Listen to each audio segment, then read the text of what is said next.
Good morning to all of you.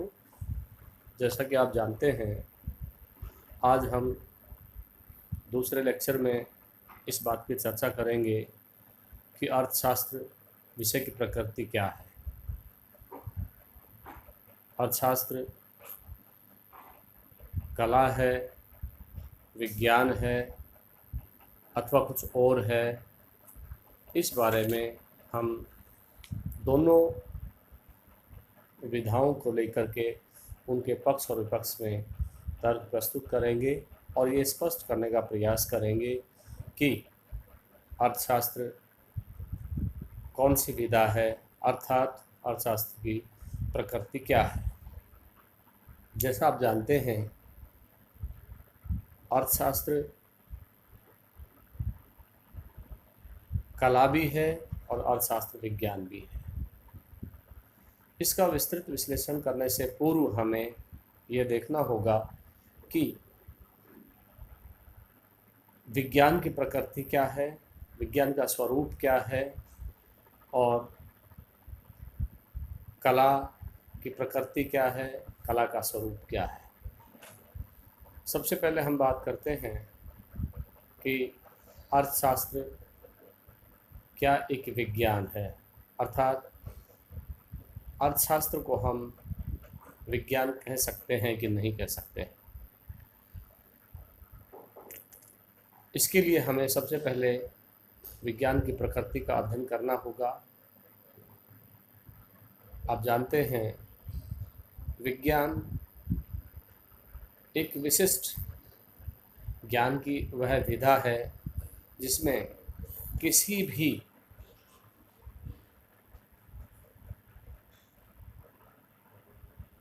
घटना का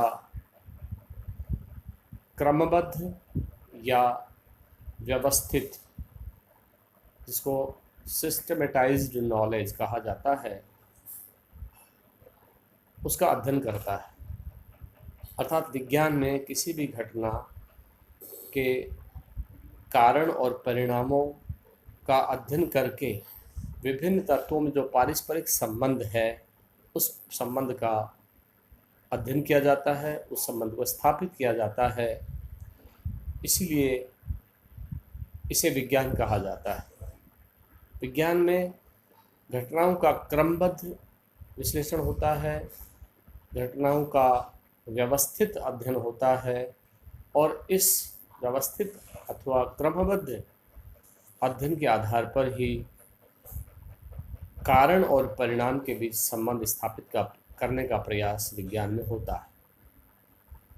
यह केवल अर्थशास्त्र विषय पर ही लागू नहीं होता है, विज्ञान के अंतर्गत दूसरी विधाएं भी आती हैं। इसलिए यहाँ हम सिर्फ अर्थशास्त्र की प्रकृति का अध्ययन करने के उद्देश्य से बात कर रहे हैं कि अर्थशास्त्र एक विज्ञान है, क्योंकि इसमें विभिन्न प्रकार के नियम पाए जाते हैं, जैसे मांग का नियम, पूर्ति का नियम, कीमत सिद्धांत। मांग के नियम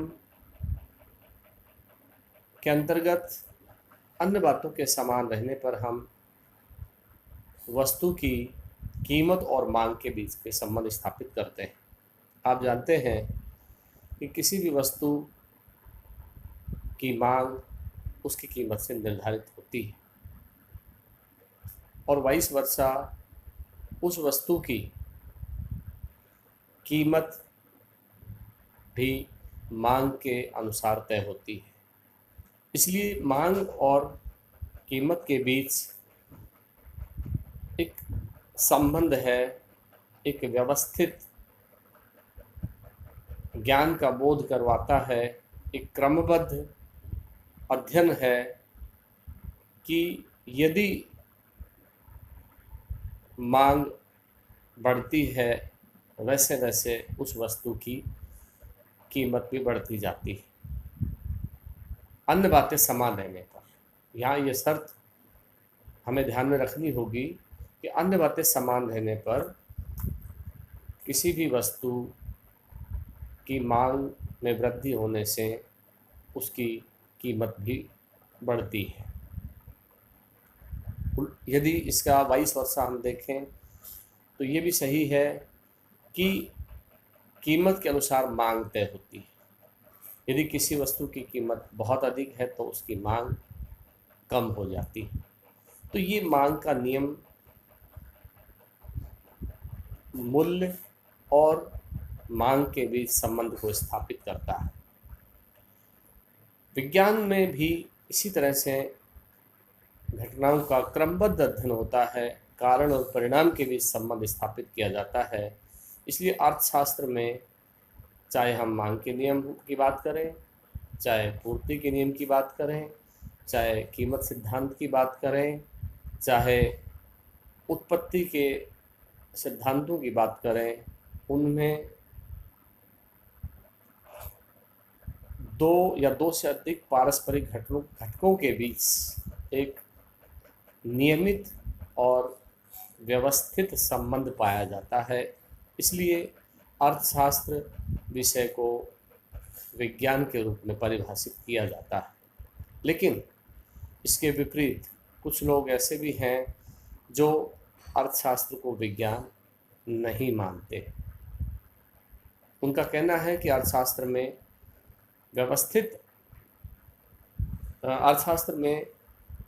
घटनाओं का व्यवस्थित अध्ययन नहीं होता है, क्योंकि बहुत सी ऐसी चीज़ें होती हैं जिनके चलते नियमों में अनिश्चितता होती है। जैसे अर्थशास्त्र की वैज्ञानिकता पर जिन्हें संदेह है, उनका कहना है कि अर्थशास्त्र में नियम उतने सही नहीं हैं, उतने सटीक नहीं हैं जितने प्राकृतिक विज्ञानों में पाए जाते हैं। इस संबंध में अर्थशास्त्र के एक सुप्रसिद्ध वैज्ञानिक, जिन्हें हम सुप्रसिद्ध अर्थशास्त्री भी के नाम से भी जानते हैं, प्रोफेसर मार्शल, उनका कहना है कि अर्थशास्त्र के नियमों की तुलना गुरुत्वाकर्षण के नियम से न करके ज्वार-भाटे के नियमों से की है, जो कि कम निश्चित होते हैं। क्योंकि समुद्र में तूफान, वर्षा आदि से ज्वार-भाटे के समय और इसकी तीव्रता में अंतर हो सकता है। मेरा मतलब आप समझ गए होंगे कि जैसे गुरुत्वाकर्षण नियम में संबंधों की निश्चितता है, उसी तरह यहाँ इस अर्थशास्त्र में वैसी निश्चितता नहीं पाई जाती है। इसलिए ये कहा प्रोफेसर मार्शल ने कि ये ज्वार-भाटे के समान है, जहाँ दूसरे घटकों से भी ज्वार-भाटा प्रभावित होता है, उसकी तीव्रता में अंतर हो सकता है, आदि आदि। इसके साथ ही जब हम बात करते हैं कि अर्थशास्त्र विज्ञान नहीं है, इस संबंध में अर्थशास्त्रियों के बीच दूसरा तर्क आता है कि अर्थशास्त्र में परस्पर बहुत अधिक मतभेद हैं। अर्थात यदि ये विज्ञान होता तो उनमें सुव्यवस्थित, नियमित और क्रमबद्ध संबंधों के आधार पर घटनाओं का विवरण होता, लेकिन अर्थशास्त्र में ऐसा नहीं है, क्योंकि यहाँ बहुत अधिक मतभेद हैं। अर्थात मतभेदों से तात्पर्य ये है कि अर्थशास्त्र में बर्नार्ड शॉ ने एक बार कहा था कि यदि दुनिया में अर्थशास्त्रियों को एक साथ बैठा दिया जाए तो वे कभी भी किसी एक निष्कर्ष पर नहीं पहुंचेंगे। अर्थात अर्थशास्त्रियों के बीच मतभेद होना स्वाभाविक है। इसलिए ये कहना कि अर्थशास्त्र एक विज्ञान है कतई संभव नहीं है, क्योंकि अर्थशास्त्रियों के बीच विभिन्न सिद्धांतों को लेकर के अलग अलग मतभेद पाए जाते हैं। यानी उनके बीच इस बात को लेकर के मतभेद हैं कि क्या अर्थशास्त्र में घटनाओं का जिस रूप में वो होती हैं उनका अध्ययन होता है, अथवा अर्थशास्त्र को आदर्शात्मक रूप में भी पढ़ा जाता है। अर्थात अर्थशास्त्रों के बीच मतभेद है। कुछ कहते हैं कि अर्थशास्त्र में घटनाएं जिस रूप में होती हैं उसी रूप में उनका अध्ययन किया जाता है, अर्थात क्या है, व्हाट इज के आधार पर अध्ययन होता है। जबकि दूसरे लोग कहते हैं, दूसरे अर्थशास्त्री कहते हैं कि व्हाट ऑट टू बी, क्या होना चाहिए। यानी अर्थशास्त्र एक आदर्शात्मक अर्थशास्त्र के रूप में पाया जाता है। तो दूसरा तर्क यह है कि अर्थशास्त्रियों में विभिन्न आर्थिक घटनाओं को लेकर के परस्पर मतभेद होते हैं, उनमें एक मतता नहीं पाई जाती है, इसलिए इसे विज्ञान कहने में कुछ अर्थशास्त्रियों को संकोच है। इसके बाद हम तीसरे तर्क पर आते हैं, जिसमें ये कहा है कि अर्थशास्त्र विज्ञान नहीं है क्योंकि इसमें भावी घटनाओं के बारे में अनुमान लगाना संभव नहीं है। यद्यपि ये बिल्कुल सही नहीं है ये कहना कि घटनाओं के बारे में अनुमान नहीं कर सकते। आर्थिक घटनाओं के बारे में अनुमान होता है। आंकड़ों की उपलब्धता के आधार पर हम अर्थव्यवस्था में चाहे उत्पादन की स्थिति हो, चाहे उपभोग की स्थिति हो, या मांग की स्थिति हो, या कीमत सिद्धांत की बात करें, उनके बारे में हम अनुमान कर सकते हैं, लेकिन उतना सटीक अनुमान हम नहीं कर सकते जितना सटीक अनुमान विज्ञान में होता है। इसलिए ये कहना कि अर्थशास्त्र एक विज्ञान है उचित नहीं है उन अर्थशास्त्रियों के लिए जो इसे विज्ञान नहीं मानते। इसलिए पिछले कुछ वर्षों में संख्यात्मक अर्थशास्त्र का काफ़ी तेज़ी से विकास भी हुआ है और आर्थिक मॉडलों का उपयोग बढ़ने लगा है, क्योंकि इनके आधार पर अर्थशास्त्र को विज्ञान के नज़दीक कहा जाना उचित होगा। इसी तरह से अगला जो सेगमेंट है इस टॉपिक का वह है कि हम अर्थशास्त्र को यदि विज्ञान कहते हैं तो क्या यह एक वास्तविक विज्ञान है अथवा आदर्शात्मक विज्ञान है।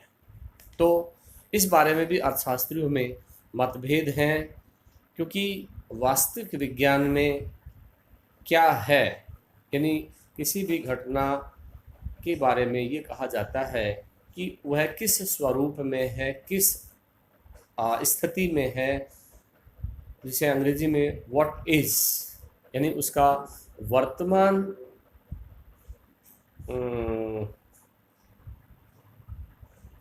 में उसकी स्थिति कैसी है, वर्तमान में उसका स्वरूप कैसा है। इसलिए अर्थशास्त्र में बहुत सी ऐसी घटनाएं होती हैं जिनको लेकर के उसे वास्तविक विज्ञान के रूप में भी परिभाषित किया जाता है। लेकिन इसके विपरीत कुछ अर्थशास्त्री ऐसे हैं जो कहते हैं कि नहीं, अर्थशास्त्र का संबंध व्हाट इज, क्या है से नहीं है, बल्कि व्हाट ऑट टू बी, क्या होना चाहिए। अर्थात यह आदर्शात्मक विज्ञान है, यानी इसमें अर्थशास्त्र को वास्तविकता पर आधारित न मानकर अर्थशास्त्र को आदर्श विज्ञान के नज़दीक अधिक पाया जाता है। क्योंकि इसके बहुत अधिक डिटेल में जाने की आवश्यकता इसलिए नहीं है कि हमारा विषय इसी पर फोकस करना नहीं है। हमें इतना ही जान लेना उचित होगा कि अर्थशास्त्र एक वास्तविक विज्ञान भी है, अर्थशास्त्र एक आदर्शात्मक विज्ञान भी है। न ये पूरी तरह से वास्तविक विज्ञान है और न पूरी तरह से ये आदर्शात्मक विज्ञान है। इस बारे में विभिन्न अर्थशास्त्रियों के अपने अपने तर्क वितर्क हैं, जिनके आधार पर हम कह सकते हैं कि यह वास्तविक विज्ञान भी है और आदर्शात्मक विज्ञान भी है। इसके बाद में हम बात करते हैं कि अर्थशास्त्र विज्ञान नहीं है तो क्या है। हालांकि इस बारे में भी अर्थशास्त्रियों में मतभेद हैं। जैसे हमने अभी चर्चा करी कि अर्थशास्त्र एक विज्ञान भी है और अर्थशास्त्र एक कला भी है। विज्ञान को नहीं मानने वालों ने अपनी दलीलें दी हैं, जिसका हमने अभी चर्चा करी है। इसका दूसरा पक्ष जब हम देखते हैं तो हम उसमें पाते हैं कि अर्थशास्त्र विज्ञान भी है और अर्थशास्त्र कला भी है। और इसलिए अब हम इस बात पर विचार करेंगे कि अर्थशास्त्र को कला क्यों कहा जाता है, अर्थात इसमें ऐसी कौन सी चीज़ें पाई जाती हैं जो इसे कला के नज़दीक पाया जाता है या कहा जाता है। कला का आशय काम करने की एक विधि से है। जब हम ये कहते हैं कि अर्थशास्त्र एक कला है, तो यहाँ कला से तात्पर्य काम करने का तरीका है, काम करने की विधि है, मेथड ऑफ डूइंग थिंग्स। इसे यूँ भी कहा जा सकता है कि यह वास्तविक विज्ञान को आदर्शात्मक विज्ञान से मिलाने वाली एक महत्वपूर्ण बड़ी कड़ी है। क्या है को क्या होना चाहिए से जोड़ने के लिए कैसे होना चाहिए का ज्ञान आवश्यक होता है। अर्थात क्या है और क्या होना चाहिए, इन दोनों के बीच संबंध स्थापित करने के लिए कैसे होना चाहिए पर यह अधिक फोकस करता है। अतः आर्थिक नीतियों के रूप में हमारे समक्ष अर्थशास्त्र की कला प्रस्तुत होती है, क्योंकि आधुनिक युग में अर्थशास्त्र में कला पक्ष का महत्व विकसित और विकासशील देशों में काफ़ी बढ़ा है। और इस संदर्भ में अर्थशास्त्रियों से ये अपेक्षा भी की जाती है कि वे विभिन्न आर्थिक समस्याओं के अध्ययन के लिए उचित आर्थिक नीतियाँ सुझाकर आधुनिक सरकारों की मदद कर सकते हैं। इसलिए ये कहा जाता है कि यह लोगों की आशाओं के अनुकूल काम करके कला के अधिक नज़दीक पाया जाता है। अर्थात यह विभिन्न तरह के लोगों के बीच उनकी अपेक्षाओं आशाओं के अनुरूप समस्याओं का समाधान करता है। इसलिए इसे एक कला भी कहा जाता है। कला का मतलब जैसा कि मैंने अभी बताया, काम करने का एक तरीका है। इसलिए अर्थशास्त्र में आर्थिक घटनाओं के आधार पर काम करने का एक तरीका इस शास्त्र के अंतर्गत बताया जाता है। इस तरह से हम अर्थशास्त्र को कला भी कह सकते हैं, अर्थशास्त्र को विज्ञान भी कह सकते हैं, और यह उन दोनों का सम्मिश्रण है। निष्कर्ष के तौर पे हम ये कह सकते हैं कि यह कला और विज्ञान दोनों का सम्मिश्रण है, दोनों का सह-अस्तित्व इसमें पाया जाता है। इसमें वस्तुओं आर्थिक घटनाओं का क्रमबद्ध व्यवस्थित अध्ययन भी किया जाता है, और जब कला के तौर पे हम इसको देखते हैं तो इसमें काम करने की विधि का भी पता चलता है। तो इस तरह से यह कहना उचित होगा कि अर्थशास्त्र कला भी है और अर्थशास्त्र विज्ञान भी है।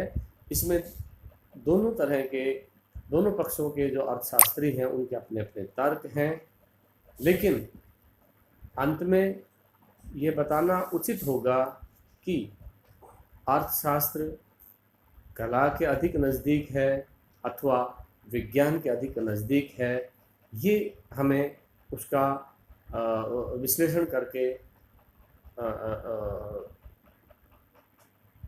कहना होगा कि अर्थशास्त्र आर्थिक विश्लेषण के माध्यम से आर्थिक घटनाओं के व्यवहार को समझने का प्रयास करता है, जिससे हम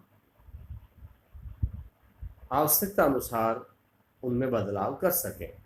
इसलिए प्रत्येक देश में अनेक आर्थिक नीति संबंधी निर्णय करने होते हैं, जहां अर्थशास्त्रियों का ये कार्य होता है कि वह विभिन्न आर्थिक नीतियों के परिणामों की जांच करके यह बतलाते हैं कि क्या प्रस्तावित आर्थिक नीति प्रस्तावित उद्देश्यों को प्राप्त कर सकेगी और क्या ऐसी नीतियां भविष्य में किस तरह के परिणाम देंगी। इस आधार पर हम ये कह सकते हैं कि अर्थशास्त्र का विज्ञान पक्ष की तुलना में कला पक्ष अधिक मजबूत है। अध्याय के अंत में या आज के इस लेक्चर के अंत में इतना कहना उचित होगा कि अर्थशास्त्र की प्रकृति विज्ञान से भी मिलती है, अर्थशास्त्र की प्रकृति कला से भी मिलती है। इसलिए अर्थशास्त्र कला भी है, अर्थशास्त्र विज्ञान भी है, न यह पूरी तरह से कला है न पूरी तरह से विज्ञान है। और हम इस आधार पर दोनों विधाओं की प्रकृति का विश्लेषण करते हुए आर्थिक घटनाओं के विश्लेषण के आधार पर इस निष्कर्ष पर पहुंच सकते हैं कि अर्थशास्त्र का संबंध विज्ञान से भी है, अर्थशास्त्र का संबंध कला से भी है। इसलिए आज के चैप्टर को यही विराम देते हैं। अगले चैप्टर में नेक्स्ट टॉपिक पर हम बात करेंगे। कोई सवाल हो तो आप पूछ सकते हैं, या इसके बाद आप कल भी सवाल कर सकते हैं। आप इसको पढ़ें और पढ़ करके और कल इस बारे में हम दोबारा से चर्चा कर सकते हैं यदि आपको कोई चीज़ समझ में नहीं आई हो। ठीक है, तो आज के लिए बस इतना ही। धन्यवाद।